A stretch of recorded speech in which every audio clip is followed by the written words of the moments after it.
இது அந்த ஊரில் இருக்கும் என் குடும்பம். அதனால தான் அவர் இங்கே வந்திருக்காரு.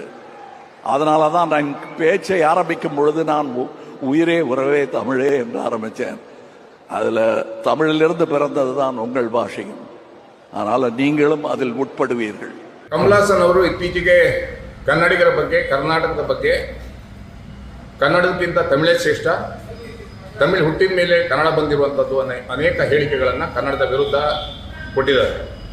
ಅದರ ವಿರುದ್ಧ ಇವತ್ತು ಕರ್ನಾಟಕ ರಕ್ಷಣಾ ವೇದಿಕೆ ತೀವ್ರವಾಗಿ ಎಚ್ಚರಿಕೆಯನ್ನು ಕೊಡ್ತಾ ಇದ್ದೀವಿ. ಕರ್ನಾಟಕದಲ್ಲಿ ಸಂಪಾದನೆ ಬೇಕು, ನಿಮಗೆ ಸಿನಿಮಾ ಓಡಿಸ್ಬೇಕು. ಕರ್ನಾಟಕದಲ್ಲಿ ಕನ್ನಡಿಗರ ಬಗ್ಗೆ, ಕನ್ನಡದ ಬಗ್ಗೆ ಅವಹೇಳನೆಯನ್ನು ಮಾಡ್ತಾ ಇದ್ದೀರಾ. ಇವತ್ತು ಇಬ್ಬೂಸ್ ಕಲ್ಯಾಣ ಮಂಟಪದಲ್ಲಿ ತಗ್ಗು ಸಿನಿಮಾ ಪ್ರಚಾರಕ್ಕೆ ಬಂದಾವಾಗ ನಿಮಗೆ ಮಶಿಯನ್ನು ಬಡಲಿಕ್ಕೆ ಕರ್ನಾಟಕ ರಕ್ಷಣಾ ವೇದಿಕೆ ಸಿದ್ಧವಾಗಿ ಬರುವುದರ ಮುಂಚೆ ನೀವು ಇಲ್ಲಿಂದ ಕಾಲ್ಕಿದ್ದೀರಾ. ಎಚ್ಚರಿಕೆಯನ್ನು ಕೊಡ್ತಿದ್ದೀವಿ. ಕನ್ನಡಿಗರ ಬಗ್ಗೆ, ಕನ್ನಡದ ಬಗ್ಗೆ ಮಾತಾಡಿದರೆ ನಿಮ್ಮ ವಿರುದ್ಧ ತೀವ್ರವಾದ ಹೋರಾಟ ಮತ್ತು ನಿಮ್ಮ ಸಿನಿಮಾವನ್ನು ಕರ್ನಾಟಕದಿಂದ ಬ್ಯಾನ್ ಮಾಡಬೇಕಾಗತ್ತೆ ಅನ್ನೋ ಎಚ್ಚರಿಕೆಯನ್ನು ಕೊಡ್ತಾ ಇದ್ದೀವಿ.